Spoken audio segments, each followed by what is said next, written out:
इस कार्यक्रम के पुण्यार्चक हैं माता पिता श्रीमान रूपचंद जी, कमला जैन, दिनेश जैन, रेखा जैन, दिवेश जैन, दिशा जैन, गंगवाल परिवार, प्रवासी मुंबई, निवासी ब्यावर।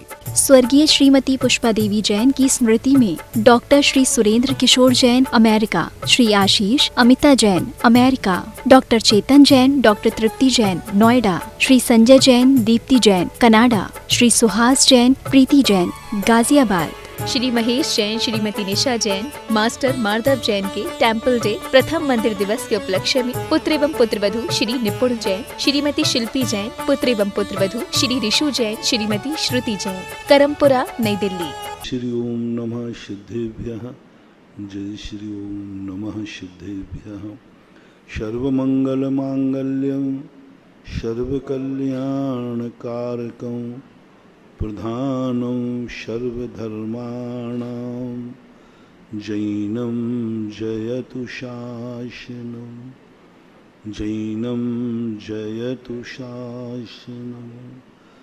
पंच परमेष्टि भगवान की जय। आचार्य श्री गुरुवर कुंद कुंद महाराज की जय। आचार्य श्री गुरुवर विद्यासागर जी महाराज की जय। परम पूज्य निर्यापक श्रवण मुनि श्री सुधा सागर जी महाराज की जय। महान आत्माएं दो प्रकार के होते हैं, एक स्वयं का कल्याण करने वाले और एक सुपर कल्याण करने वाले। जो अपने कल्याण से ही मतलब रखते हैं वे महान तो हैं लेकिन आदर्श नहीं होते। महान आत्माओं को एक विशेषण आदर्श का आता है। तो मैंने इस पर विचार किया कि ये महान आत्माओं में सभी को आदर्श क्यों नहीं कहा गया। सभी आदर्श के रूप में प्रस्तुत क्यों नहीं हुए? क्योंकि उनमें महानता तो थी लेकिन आदर्शता नहीं थी। वे महान तो बने लेकिन उनके चलने से रास्ते नहीं बने। वे महान तो बने लेकिन उनके चलने के बाद उनके पैरों के निशाने नहीं बने। वे महान तो बने लेकिन उन्होंने कभी परोपकार का परिणाम नहीं किया। इसलिए अनंत अनंत महान जीव हो गए लेकिन महान आत्माओं के मंदिर नहीं बनते, उनका कोई नाम नहीं जानता। महान है, वे महानता को प्राप्त हो गए, वो अपने लक्ष्य को प्राप्त हो गए, लेकिन दुनिया से वो अपना अस्तित्व खो चुके हैं। स्वयं का अस्तित्व बनाया है, स्वयं की सत्ता तो उन्होंने स्थापित की है, लेकिन इस दुनिया से वो गायब हो गए। एक वस्तु, एक को छोड़कर एक का स्थान बनाना, इसमें महानता में कोई कमी नहीं आएगी। लेकिन सबसे बड़ा महान वह कहलाता है जहां जा रहा है वहां तो पहुंचेगा ही, जहां से आ रहा है वहां भी पूजेगा। वो जहां पहुंचेगा वहां तो पूजेगा, उस ऊंचाई को छुएगा, लेकिन जहां से आ रहा है वही भी पूजेगा। बहुत सारे व्यक्ति जहां रहते हैं उनकी वहां पूजा होती है।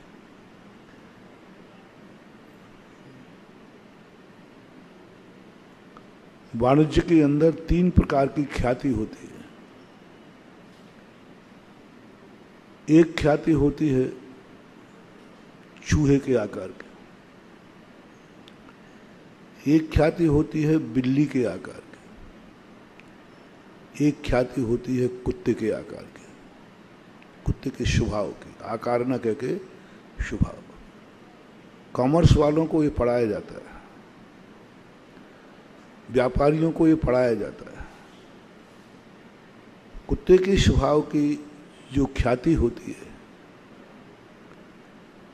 वह व्यक्ति के साथ ही चली जाती है। कुत्ता मालिक का अनुकरण करता है, मालिक चला जाता है वह चला जाता है, वो जहां जाएगा वहां अपना प्रभाव जमाएगा, जहां जाएगा वहां अपना प्रभाव जाएगा, जहां मालिक बैठ जाएगा वहीं दुकान चलेगी, जिसमें वो हाथ डाल देगा उसी में प्रॉफिट चालू हो जाएगी। वो कहीं भी बैठ जाए, गली में बैठ जाएगा तो चलेगा, एक चौराहे पे बैठ जाएगा, उसको किसी स्थान की जरूरत नहीं होती, उसे किसी काल की जरूरत नहीं होती, उसे बाजार की जरूरत नहीं होती। उसका व्यक्तित्व इतना महान होता है कि वो जहां जाता है वहीं उसका, और जहां से उठ जाता है वहां सब खत्म हो जाता है, कुछ भी नहीं रहता।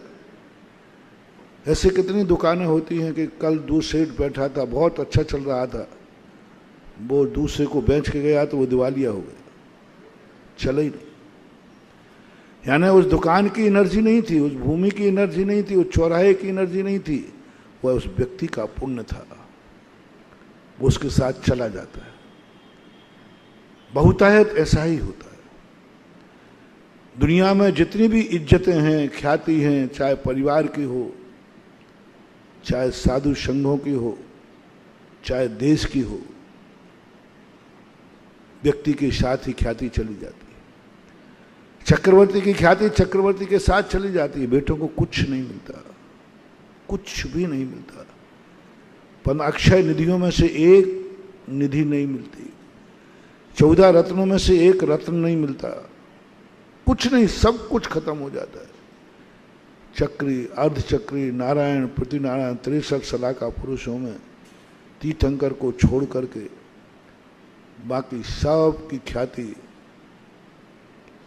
स्वान के समान उनके साथ जाती है। वो जहां पहुंचेंगे वहां उनकी ख्याति होगी।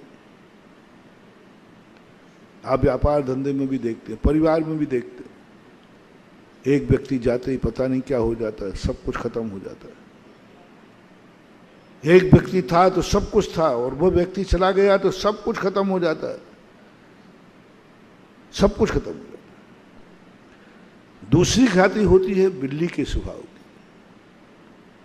जो स्थिर नहीं होती। बिल्ली का कोई घर नहीं होता। बिल्ली, कुत्ता हमेशा एक घर में वफादार होता है, वो उसी घर में रहता है।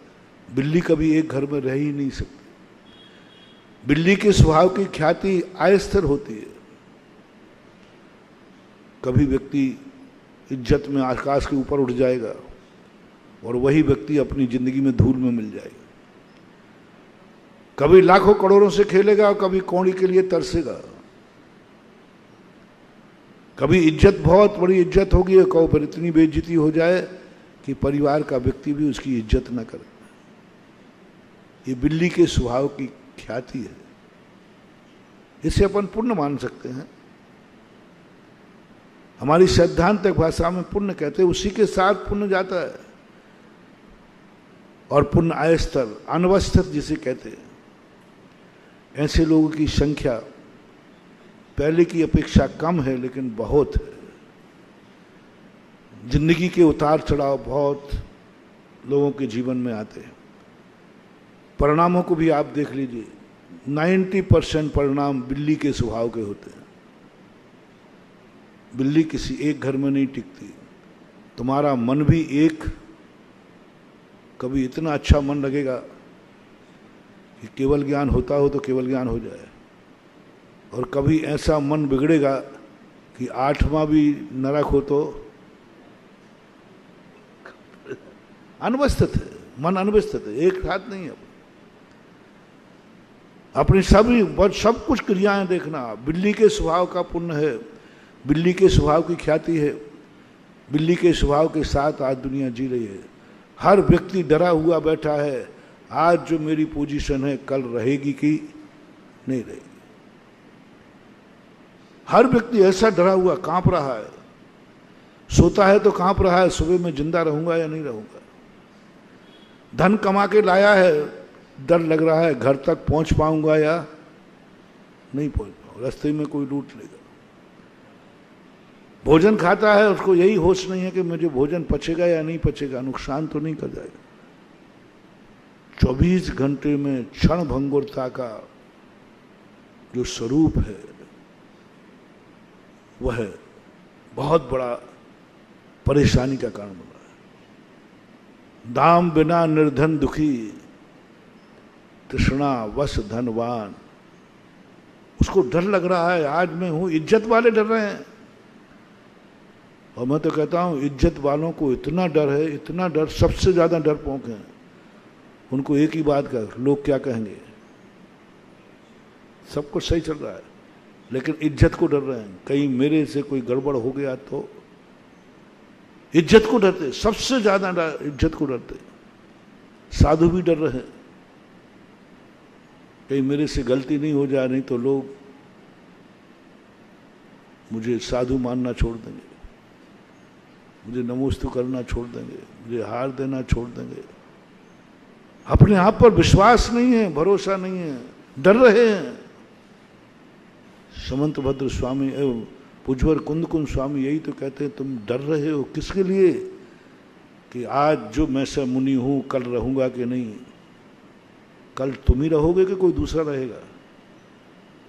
मैं ही रहूंगा। तो फिर कल के लिए क्यों डर रहे हो, जब आज भी तुम ही हो और कल भी तुम ही रहोगे? तुम अपने खुद का निर्णय नहीं कर पा रहे। तुम्हें खुद अपने व्रत पर भरोसा नहीं कि आज मेरी जो इज्जत है कल इज्जत बढ़ेगी, घट नहीं सकती, क्योंकि मुझे ही तो करना है, कल का दिन मैं ही तो गुजारूंगा।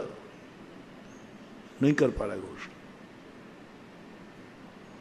जितने अच्छे लोग होते हैं ये सबसे ज्यादा डरते हैं।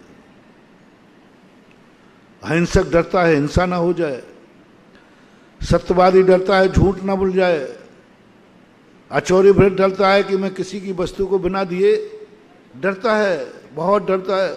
हर वस्तु को लेते समय डरता है कहीं चोरी का दोष न लग जाए। हर ब्रह्मचारी डरता है कहीं मेरे मन में अब्रह्म ना आ जाए। हर ब्रह्मचारी डरता है, अब्रह्म वाला इतना नहीं डरता।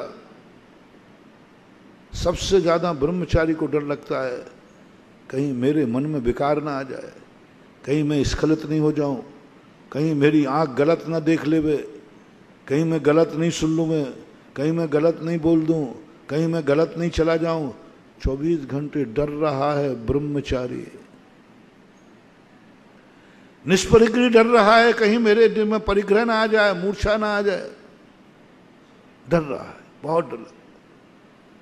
कोई चीज अरे भाई कहीं ऐसा नहीं हमारा परिग्रह महाव्रत दूषित हो जाए, ये डर लग रहा है। तुम 16 के कपड़े पहने हो, 17 का कपड़ा पहना है, दोनों में से डरता हुआ कौन चल रहा है और निडर होकर कौन चल रहा है? एक 16 का कपड़ा पहने और एक 17 का कपड़ा। अब बढ़िया यूं यूं चलता है, यूं यूं, वो छू नहीं ले, और वो जो 17 का पहना है वो यूं चलता है। क्योंकि उसको मालूम है कि चाहे मुझे कोई छू ले वे, चाहे मैं किसी को छू लूं, मेरे 17 में कोई घटा बड़ी होने वाली, लेकिन 16 वाला तो कहता है कि चाहे मैं छूं चाहे कोई मुझे छू ले, मेरा नंबर तो आगे पीछे हो ही जाना है। 16 वाला डरता है, धर्मात्मा डरता है, ज्ञानी डरता है। क्यों डर रहा है? क्योंकि उसे मालूम है कि मेरा पुण्य, मेरी चर्या बिल्ली के स्वभाव की है। बिल्ली का नेचर है उसका। उसको ये मालूम नहीं, इतना भी नहीं, को श्वान के स्वभाव का पुण्य नहीं है, कुछ नहीं। जहां मैं जाऊंगा वहीं मेरी जय जयकार होगी, जहां मैं जाऊंगा वहां शुद्धि शुद्धि होगी, मेरे से अशुद्धि होने का सवाल ही नहीं उठता, मेरा मन बिगड़ने का सवाल ही नहीं उठता। मैं कुछ भी सोचूंगा मेरा मन नहीं बिगड़ेगा। मंदिर में नहीं, मंदिर में नहीं, बाजार में कहीं भी भेज दीजिए, कुछ भी चिंतन करूं, मेरा मन बिगड़ने वाला नहीं। जम किंच विचिंतंतो निरीह वित्ते हवे जदा साहू। मैं जो चिंतन करूंगा, कुछ भी करूंगा, मेरा को नहीं, कुछ नहीं होने वाला। जम किंच विचिंतंतो निरीह वित्ते हवे जदा साहू। जिनका पुण्य, जिनकी चर्या, जिनका चिंतन, जिनका सोच स्वान के समान होता है, फिर कोई फिक्र नहीं। कहते क्या फर्क पड़ता, हम जंगल में रहेंगे तो मंगल होगा, हम माटी छुएंगे सोना होगा, मेरे साथ मेरा पुण्य चलेगा। जो सबसे बड़ी उपादान दृष्टि वाले होते हैं,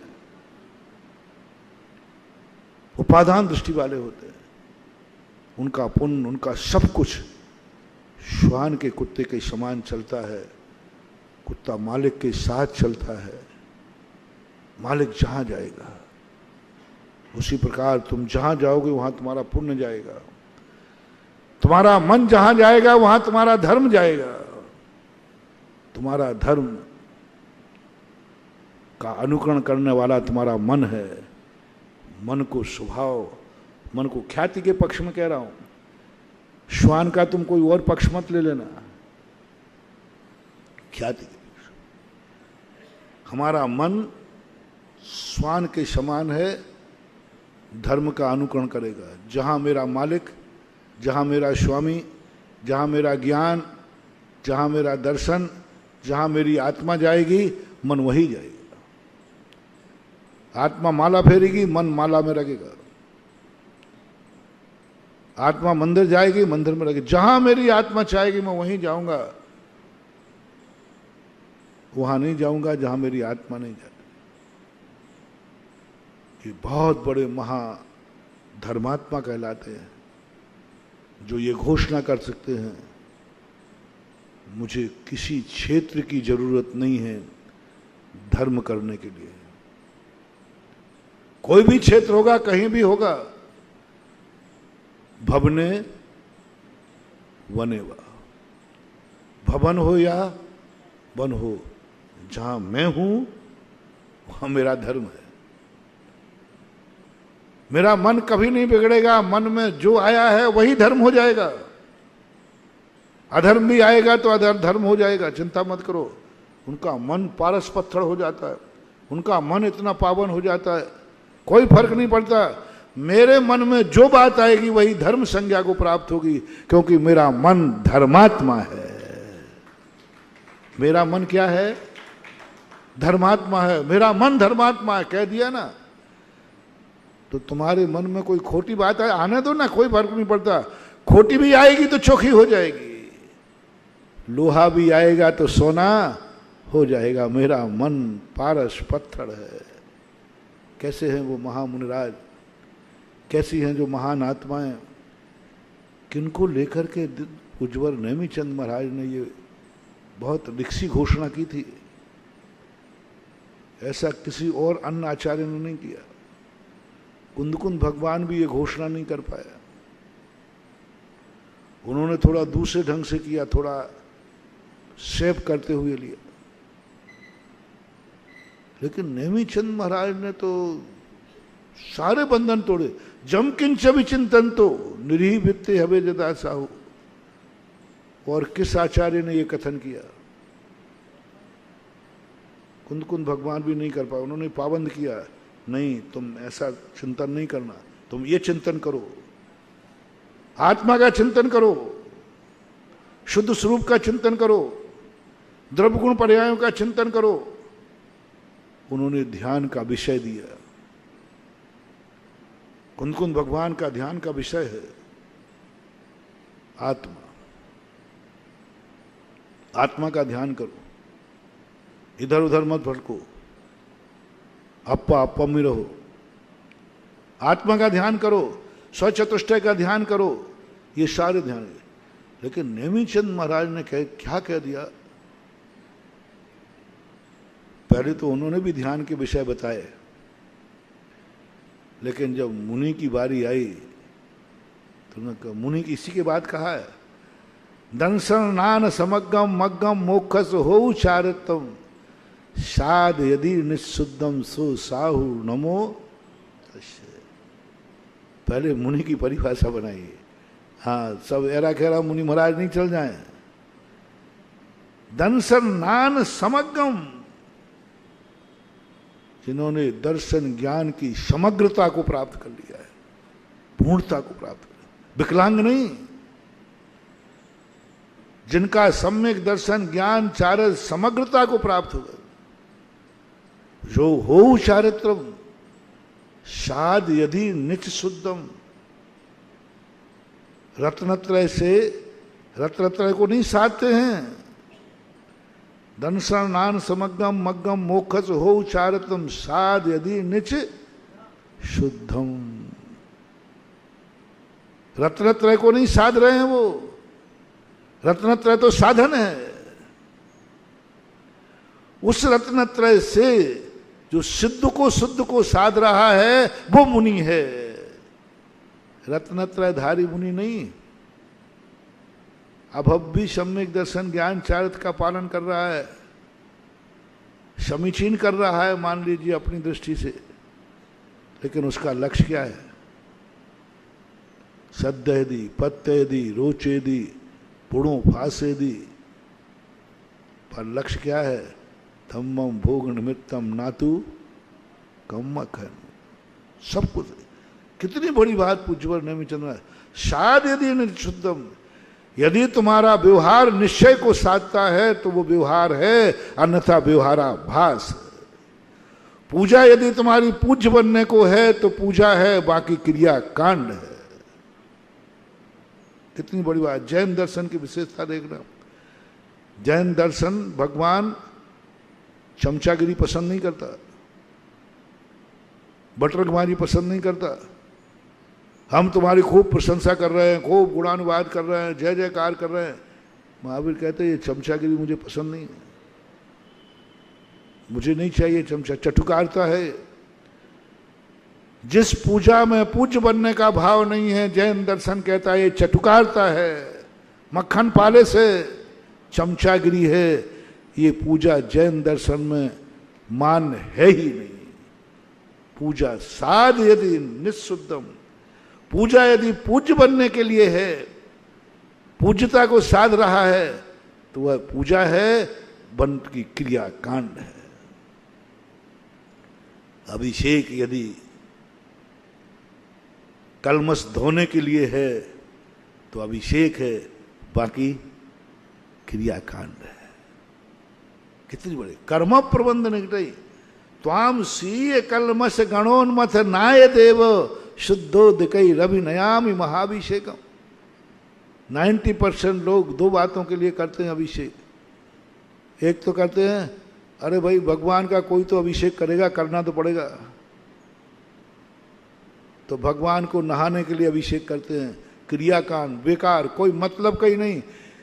जो भगवान का अभिषेक नहीं हुआ इसलिए किसी को करना पड़ेगा। इनको तो पुण्यबंध भी नहीं होवे, थोड़ा बहुत हो जाएगा, क्योंकि भगवान के लिए अभिषेक की जरूरत नहीं थी, तुमने व्यर्थ में कर दिया। दूसरे लोग करते हैं कुछ पाने के लिए,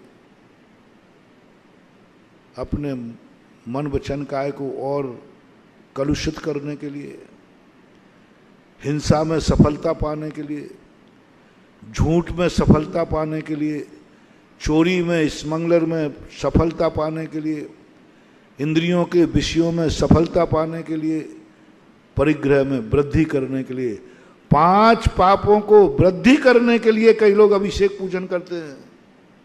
5 पाप बढ़े, संसार बढ़े, गजब क्या हो गया। माचिस की काड़ी दीप जलाने के लिए थी, उसने आग लगा ली। सब्जी काटने का चाकू था, उसने नाक काट लिए। ये जो पूजाएं थी ये सब अभिषेक थे, ये संसार को काटने के लिए थे। कुछ लोग इसी से संसार बढ़ा लेते हैं। दीप जलाने के लिए थे ये सारी क्रियाएं। दीप जलता नहीं, आग लग जाती है। ये सारे संसार काटने के लिए थे। संसार काटा तो नहीं, इन्हीं निमित्तों से व्यक्ति संसार बढ़ा लेता है। और गजब तो जब हो जाता है जब संसार ही नहीं बढ़ाता, संसार में पाप बढ़ा लेता है। कई लोग दुश्मन का विनाश करने के लिए भी माला फेरते हैं। कई लोग दुश्मन का विनाश करने के लिए, हिंसा के लिए, हिंसा में सफल हो जाऊं इसके लिए भी अभिषेक पूजन करते हैं। झूठ में सफल हो जाऊं, मैं आज झूठ बोलने जा रहा हूं अदालत में, मेरा झूठ पकड़ा नहीं जाए, मैं आज व्यापार करने जा रहा हूं उसमें झूठ बोलना पड़ेगा, झूठ ना पकड़ा जाए, हे भगवान दया रखना, वो भी करते।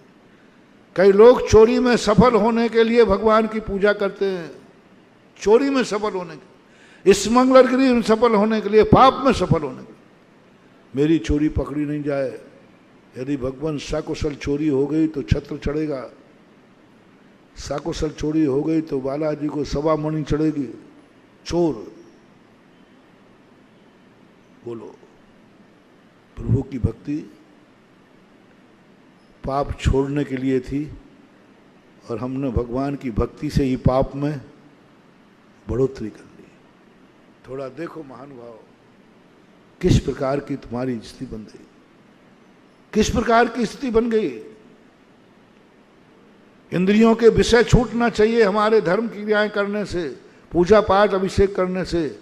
हम पंच इंद्रियों के विषय को बढ़ाने के लिए भी कई बार माला फेरते हैं, पंच इंद्रियों के विषयों को बढ़ाने के लिए हम अभिषेक पूजन करते हैं। जिन गुरुओं का दर्शन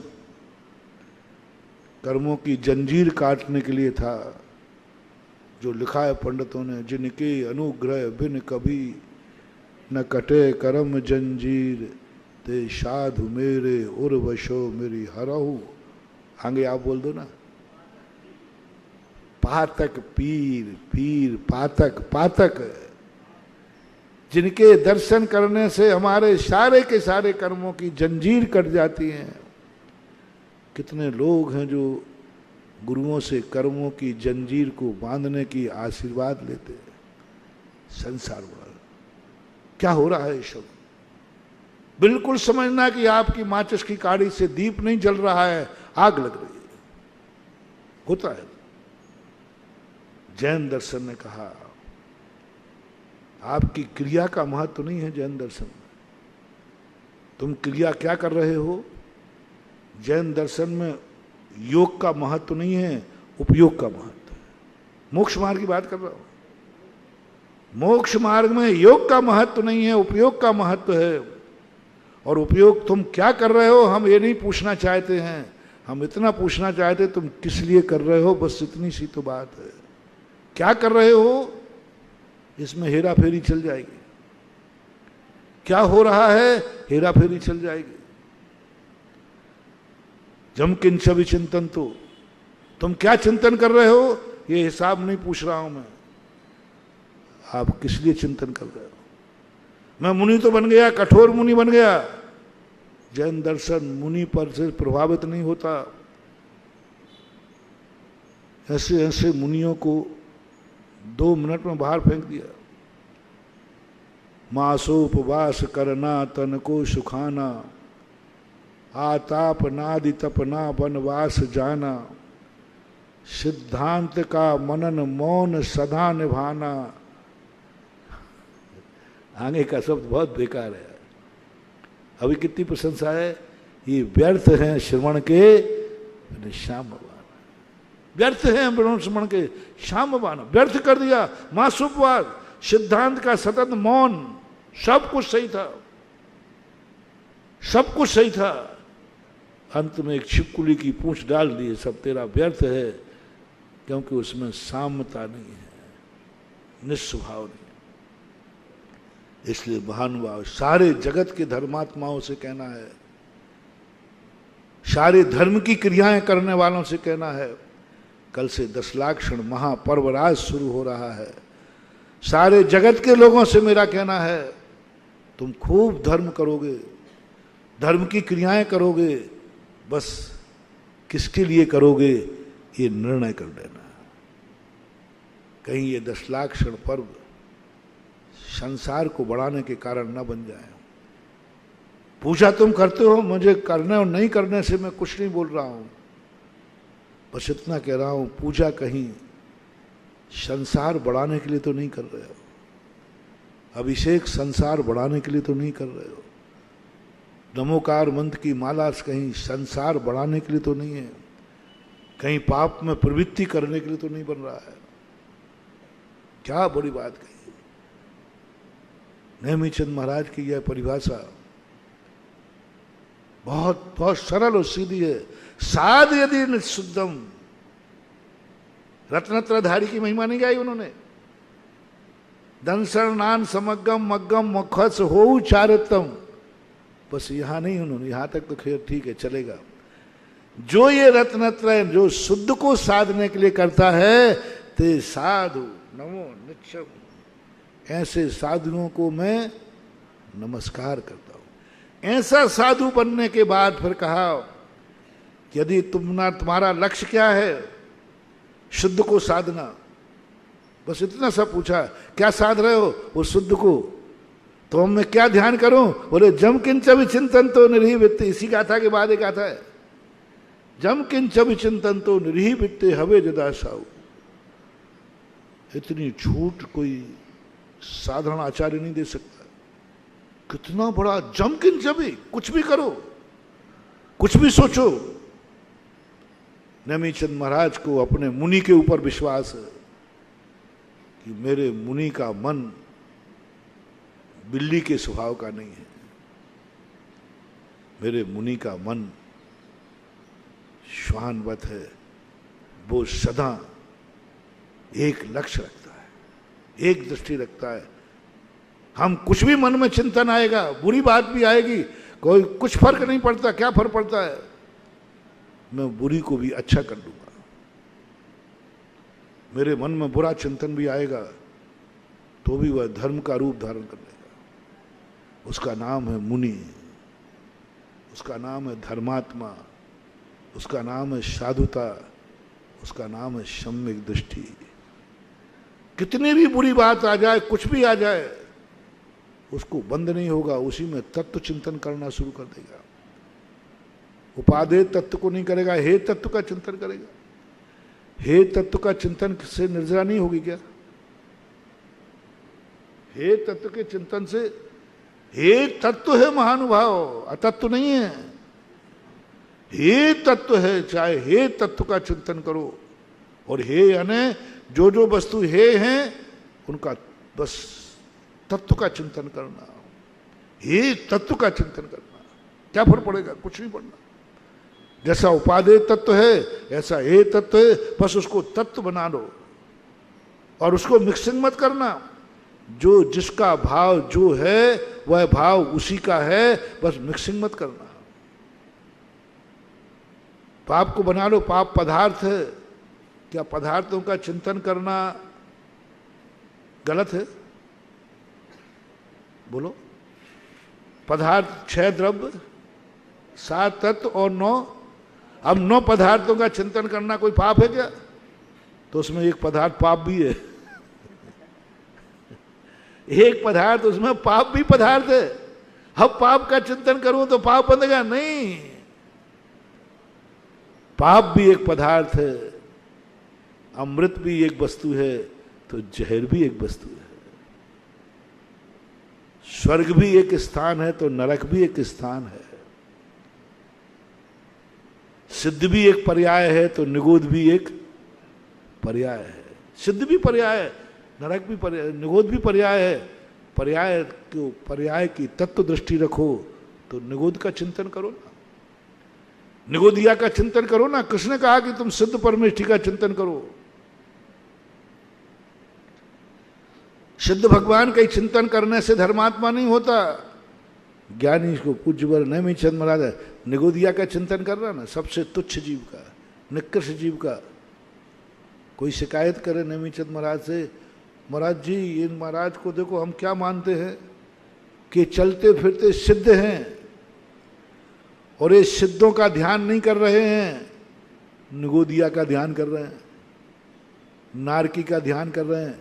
बताओ ये मुनि महाराज हैं कि नहीं? तो नेमीचंद महाराज कहते हैं कोई फर्क नहीं पड़ता, इनकी आत्मा इतना मन पवित्र है कि ये निगोदिया जीव में भी शिद्दत देख रहे हैं। निगोदिया जीव में भी शिद्दत देख रहे हैं। सभ्य शुद्धाहु शुद्ध नया। तुम्हें तो सिद्ध बना दिख रहा है, जब वो सिद्ध बन गए, इनको तो द्रव्य में सिद्ध दिख रहा है। ग्राहक को मूर्ति बनने के बाद मूर्ति दिखती है, शिल्पी को मूर्ति बनने के पहले मूर्ति दिखती है। पत्थर जब उठाता है ना, वो उसी समय वो कह देता है इसमें ऐसी मूर्ति निकलेगी, ऐसी निकलेगी, और निकलती है। वो कहता है देखो इसमें थोड़ा ऐसा गड़बड़ होगा, तो गड़बड़ होता है। अच्छे जो शिल्पी होते हैं सोने के पत्थर को लेके बता देंगे इसमें कितने ग्राम सोना है, और अभी वो सोना लोहे में मिला है, मिट्टी में मिला है, देख के बता देते इसमें इतना सोना निकलेगा। इतना ज्ञान होता है उनको। अरे भाई तुमने कैसे सुन लिया? बोले देख लिया ना, इतना मिट्टी है, इतना सोना है। यदि ये ज्ञान उनको नहीं हो तो वे तो लुट जाएंगे, क्योंकि माल तो कच्चे ही खरीदना पड़ता है, और कच्चे माल में पक्के माल का निर्णय, इसका नाम है सम्यक दृष्टि, इसका नाम है सम्यक ज्ञानी, इसका नाम है सम्यक चारित्र, इसका नाम है नेमी चंद महाराज के मुनिराज। और कोई महाराजों की बात नहीं कर रहा हूं। नेमी चंद महाराज के मुनिराज का इतनी बड़ी विशेषता है, कच्चे माल में पक्के माल का निर्णय है, कच्चे माल में पक्के माल का दर्शन। दूध में बता देंगे कि इतना घी निकलेगा, इसमें इतनी छाछ निकलेगी, इतना दही निकलेगा, सब बता, कच्चे माल में, कच्चे माल में। सारी दुनिया पक्के माल को कहती है ये घी है, और सम्यक दृष्टि कच्चे माल में कहता है इसमें इतना घी है, दूध में बता देगा। सिद्ध निगोदिया में पड़ा है जीव। बोले किसका चिंतन कर रहे? इसका। तो ये तो निगोदिया है। नहीं, मुझे इसमें सिद्धत्व दिख रहा है। केवली भगवान महान क्यों है? पूज्यवर कुंद कुंद स्वामी प्रवचन सार में कहते हैं केवल ज्ञान अतिशयकारी क्यों है? क्योंकि वो वर्तमान पर्याय को जानता है। नहीं, वो भावी पर्यायों को भी जानता है, नष्ट को भी जानता है, जो अभी नहीं हुई उनको भी जान रहा, पहले से जान रहा है। क्या गजब है! अतिशय ज्ञानाधिकार में प्रवचन सार में पूज्यवर कुंद कुंद भगवान ने बहुत बड़ी बात कही। यदि केवल ज्ञानी भी वर्तमान पर्याय को जान रहा है तो फिर अतिशय क्या हुआ? महानता तो यह है कि जो पर्याय अभी प्रकट नहीं हुई वो पहले से जान रहे हैं, प्रत्यक्षवत। यह है अतिशय। सामने देख लिया और बता दिया तो कौन सा अतिशय? अभी उत्पन्न हुई नहीं है वो जान रहे, जो मिट चुकी है वो भी जान रहे, तीनों काल का। हाँ, सब नित्य नष्ट अनष्ट विनष्ट सब जाने एक ही काल प्रकट केवल ही भगवंता। बड़ा मजा आता है जब आचार्यों की वाणियों में जब ऐसे साहसपूर्ण निर्णय मिलते हैं कि ये ज्ञान क्या है तेरा? घी को घी कह रहा है, ज्ञान तो वो है, अतिशय तो वो है। दूध सामने रख दिया जाए और कह दे इसमें इतना घी निकलेगा, 1 ग्राम भी कम बढ़ नहीं। केवली भगवान का अतिशय बताया उन्होंने, कुंद कुंद भगवान ने, कि ये अतिशय है कि वो भावी पर्याय को भी, वर्तमान जो अभी प्रकट नहीं हुई, बनी नहीं, शिल्पी के समान मूर्ति बनी नहीं, और बता रहा है इसमें ऐसी मूर्ति बनेगी। नेमीचंद महाराज के मुनि महाराज ऐसे ही है। वो निगोदिया में भी शिद्दत देख लेते हैं। कुत्ते बिल्ली सूकरों में भी भगवान देख लेते हैं, शिद्दत तो देख लेते हैं, चिंतन करते रहते हैं। और निगोदिया का भी चिंतन करेंगे भी तो हे तत्व के रूप में करेंगे ना, हे तत्व। इसलिए जब किंच विचिंतन, तो कौन ऐसा व्यक्ति है? आंखें, बोले कुछ भी देखो, आंखों में कुछ भी देखो। उनका नेमीचंद महाराज कहते कि मुनि महाराज को उन्होंने ये नहीं कहा तुम ये देखना ये नहीं देखना, उन्होंने कहा तू जो देखना देख। साध यदि निशुद्धम, तू लक्ष्य मत भूलना, लक्ष्य भूलना शुद्ध को साधना है। अब तू क्या देखेगा? कुछ भी देखो, ओहो गजब। कोई गंदी चीज दिख जाए तो शास्त्रों में उदाहरण आता है, एक वेश्या का शव मुनराज देख रहे, कुत्ता भी देख रहा है, कामी भी देख रहा है। कुत्ता कह रहा है कि जला देंगे, मुझे खाने मिल जाए, बढ़िया मांसल है। कामी कह रहा है भोगने की इच्छा कर रहा है, और मुनराज कह रहे हैं ओहो मनुष्य पर्याय पाकर ये अपना जीवन आरिका बन जाती तो बेड़ा पार हो जाता। कैसी हैं आंखें ये? वेश्या में क्या दिख गया? कैसी है आंखें ये? वेश्या में आरिका दिख गई। ओहो, कौन रोकेगा ऐसी आंखों को? सामने वेश्या है और उनकी आंखों में दिख रहा आरिका है, कानों में। मैंने एक बार सांगानेर के छात्रों को पढ़ाते समय कहा था, कौन सी इंद्रियां हैं इंद्रिय भोग के कारण? जम कुणदि सम्मिदिट्टी तम सब्बम निर्जर निमित्तम उपभोग मिंदियी दब्बाण मछेद नानम निरानम। कुछ भी चिंतन करे, कुछ भी देखे, कुछ भी सुने, सब निर्जरा होते हैं। कैसे? मुनराज से किसी ने कहा मूर्ख। देखना शब्द क्या आया? मूर्ख। अभी आपसे पूछूंगा, मुनराज से कहा कि गाली दी? बोले गाली नहीं दी, गाली नहीं दी है। अरे मूर्ख कहा महाराज, हमारे यहाँ मूर्ख इडियट को बोलते हो। बोले नहीं नहीं, इसको थोड़ा सा डिसेक्शन करो, तुम्हें ऊपर ऊपर दिख रहा है ये मूर्ख। डिसेक्शन करो थोड़ा, इसको देखो, इसके संधि करो, संधि विच्छेद करो, मूर्ख का संधि विच्छेद करो, एक एक अक्षर अलग।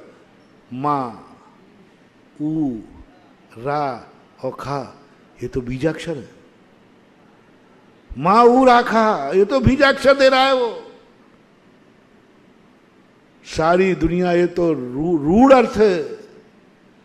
मूर्ख इडियट को कहते हैं तो रूढ़ अर्थ है। वास्तविक अर्थ क्या है? तत्व चित्त देखना, ये तत्व कहलाता है। ये रूढ़ अर्थ है। मूर्ख को मूर्ख कहना, ये तो थोपा हुआ अर्थ है। ये तो चार लोगों ने मिलकर के थोप दिया कि मूर्ख को अपन अज्ञानी कहेंगे। ये तो हमारी तुम्हारी जमात है। तत्व दृष्टि नहीं है। तत्व दृष्टि में उसका विच्छेद करने पर माँ ऊ रा खा। ओ, इसने मुझे बहुत बड़ा ध्यान का मैटर दिया। इसमें थोड़ा हिस्सा मैं मिलाता हूँ अपना, क्योंकि दूसरे का माल जो सेकेंड हैंड वगैरह खरीदते ना लोग, बेकार भाव कबाड़ खाने में, उसमें कबाड़ी थोड़ा नया माल मिला के फिर बेच देता है। तो ज्ञानी कहता है थोड़ा सा मिलाऊंगा। माँ ऊ राखा, मैं अपनी तरफ से मिलाता हूँ। ओम ह्रीम माँ ऊ राखा नमः।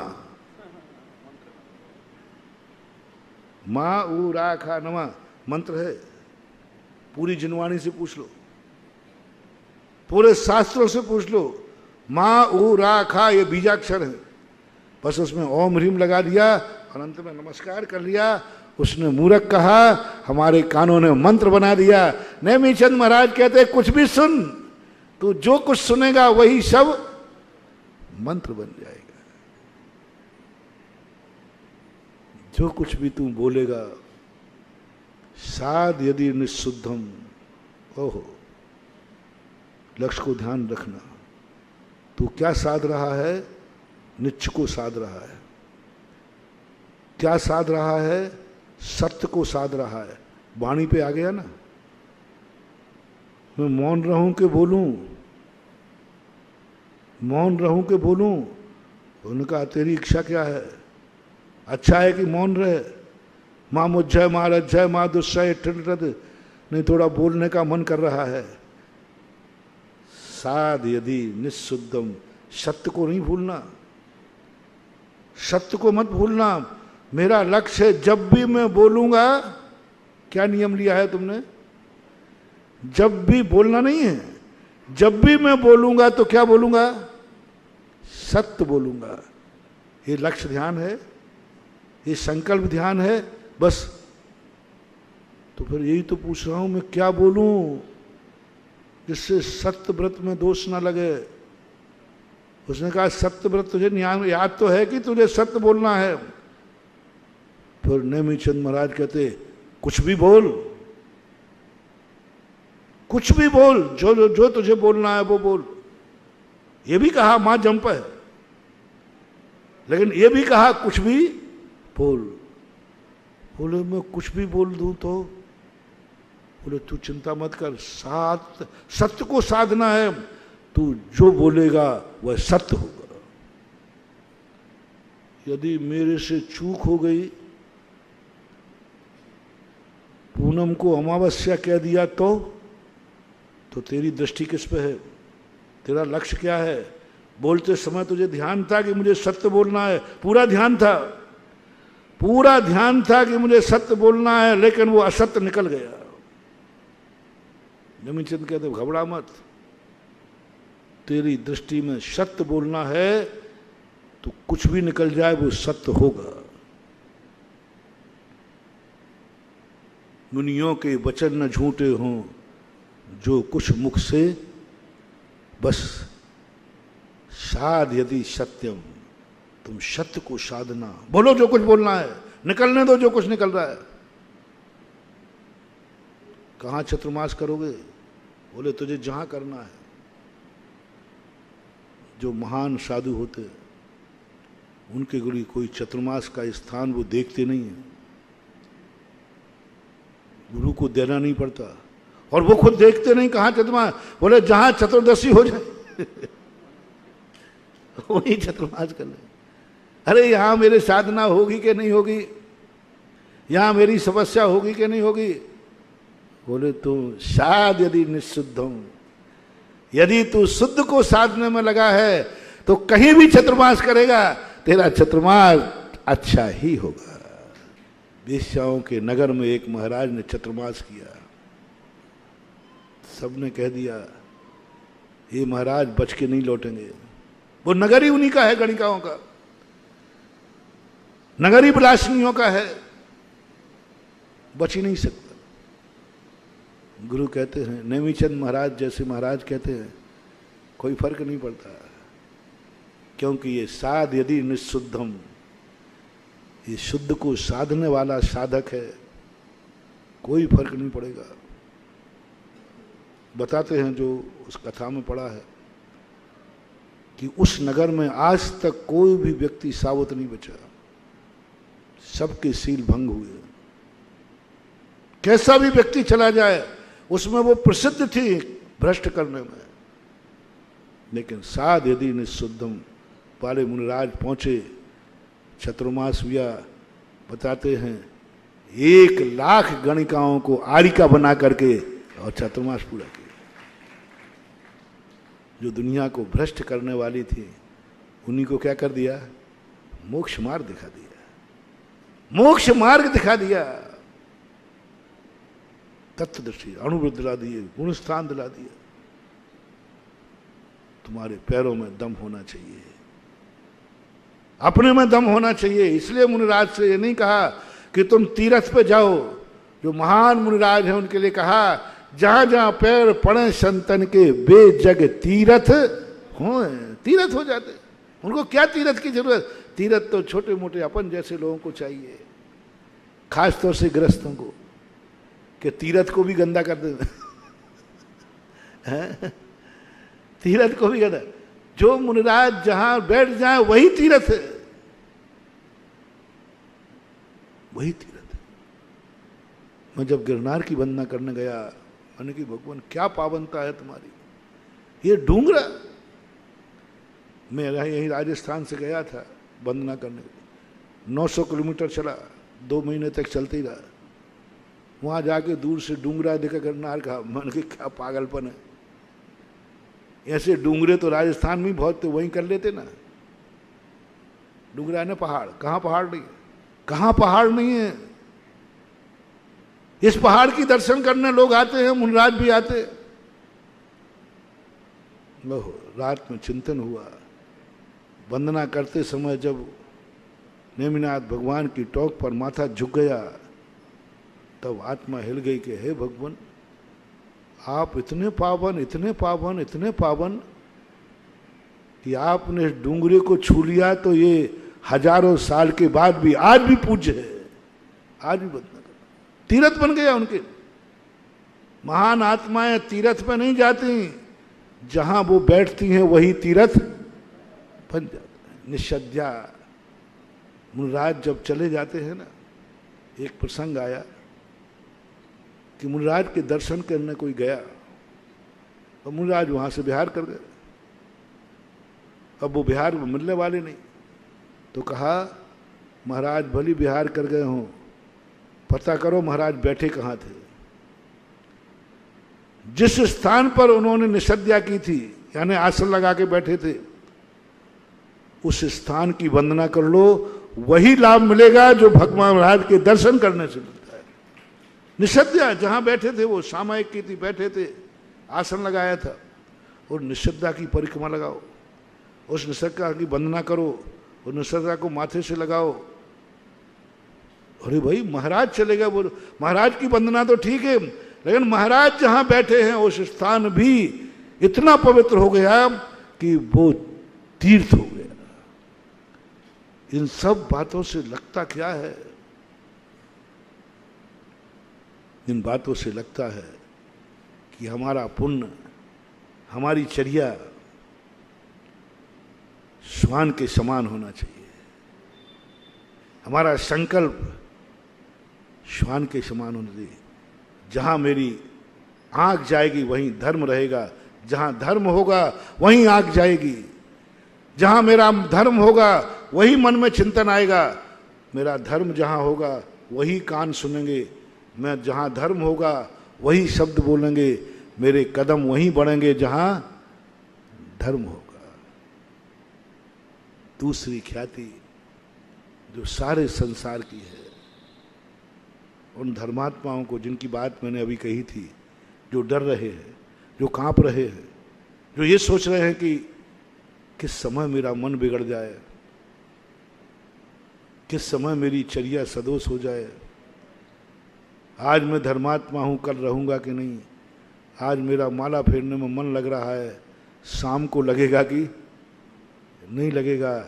ये बिल्ली के स्वभाव का पुण्य है, बिल्ली के स्वभाव का चारित्र है, बिल्ली के स्वभाव का सम्यक दर्शन है, बिल्ली के स्वभाव का ज्ञान है, अनवस्थित सम्यक दर्शन। एक अंतर्मुहूर्त का सम्यक दर्शन हो गया, दूसरे अंतर्मुहूर्त में छूट के मिथ्यात्व में चला गया, अनवस्थित बिल्ली के स्वभाव का।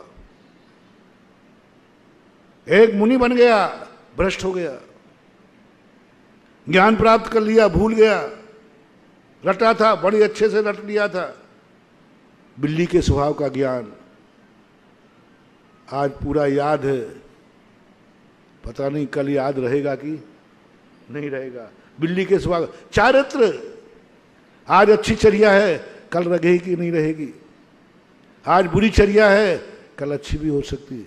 अस्थिरता ज्ञान में, दर्शन में, चारित्र में, हर चीज में अस्थिरता होती है। आपका समय हो गया, कल से 10 लाख क्षण पर्व लग रहे हैं और 10 लाख क्षण पर्व के लिए बहुत विचार करना है, बहुत सोचना है। अब तो शायद बाहर तो आवाज़ पहुंच नहीं पाएगी, लेकिन आप लोगों को जो यहाँ रहने वाले हैं, वे तो कम से कम अपनी चर्या को ऐसा बनाएं कि 10 लाख क्षण पर्व के बाद भी यह धर्म तुम्हारे साथ जावे। आज जो माला फेरी वो माला जिंदगी भर फिरे, जन्म जन्म तक फिरे। आज जो दर्शन किया वो भगवान का दर्शन जन्म जन्म तक ले। इसलिए जितने भी जैन दर्शन में गए, पाया न मोक्ष पद जो लो, बस हमारा धर्म अपने साध तक पहुंचाने को साथ दे जाए, हमारा चिंतन मोक्ष तक साथ दे, मेरा सोच मोक्ष तक साथ दे, मेरा ज्ञान मोक्ष तक साथ दे, मेरा चारित्र मोक्ष साथ दे। ऐसा यदि अपने मन में दृढ़ संकल्प हो गया तो हमारी वर्तमान के पर्व मनाना, हर साल आते हैं, 10 दिन के लिए आते हैं और 11वें के दिन सब चले जाते हैं। कुछ ऐसा करो कि कुछ स्थायी हो, थोड़ा करो। बस भगवान से भगवान आज तेरे दर्शन में आनंद आया है, बस मैं कुछ नहीं चाहता हूं, यह दर्शन स्थायी हो जाए, बस यह दर्शन स्थायी हो जाए। आज पूजा में मन लगा है, बस पैक करो वहां, कंप्यूटर में कहते हैं ना पैक कर दूं, क्या बोलते, लॉक कर दूं। वो पूछता है, वो कोई बता दे ना, करोड़पति वगैरह बता दे, तो वो पूछा देखो भाई आपने प्रश्न बता दिया, बोले हाँ, किसी से पूछना है, गुरु से पूछना हो तो पूछ लो, अपने यहाँ भी भाषा बोलो। वो बोलता आप पक्का है, किसी की सलाह लेना है क्या, तुम्हारा भी पक्का है, गुरु से पूछना है क्या, सब लॉक करूं, बस हमारी पूजा लॉक हो जाए, बड़ा आनंद आया है, बस ये जीवन में कभी छूटे नहीं, हमारा मुनिपद लॉक हो जाए, हमारी सामायिक लॉक हो जाए। मुझे सामायिक में इतना आया, आनंद आया है, बस यह सामायिक स्थायी हो जाए। सामायिक तो अपन ने बहुत बार की है, लेकिन सामायिक स्थायी, सम्यक दर्शन भी असंख्यातों बार प्राप्त किया है, वो सम्यक दर्शन स्थायी हो जाए, ज्ञान स्थायी, चारित्र स्थायी।